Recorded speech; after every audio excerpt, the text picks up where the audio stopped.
పెట్టిన అరటికాయ కూర. ప్యాన్లో ఆయిల్ వేసుకొని ఆవాలు, జీలకర్ర, అలానే మినపప్పు, శనగపప్పు వేయించుకొని దోరగా వేగిన తర్వాత దాంట్లో పచ్చిమిరపకాయలు వేసుకోవాలి. అలానే పసుపు వేసుకొని ముందు కడిగి ముక్కలు కోసి పెట్టుకున్న అరటికాయ ముక్కలు తీసుకొని అవి ఈ వేగిన పోపులో వేసుకోవాలి. ఒక్కసారి కలియబెట్టి పచ్చివాసన పోవాలి. ఈ లోపల మనము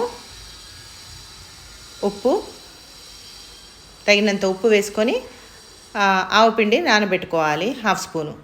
ఉడకడానికి అరటికాయలలో నీళ్లు పోసి బాగా ఉడికినాయో లేదో ఒక 5 నిమిషాల తర్వాత తీసి ఉడికినాక ఇప్పుడు కొన్నిటిని స్మాష్ చేసుకోవాలి.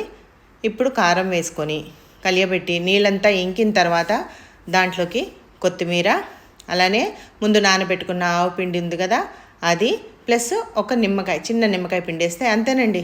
పెట్టిన అరటికాయ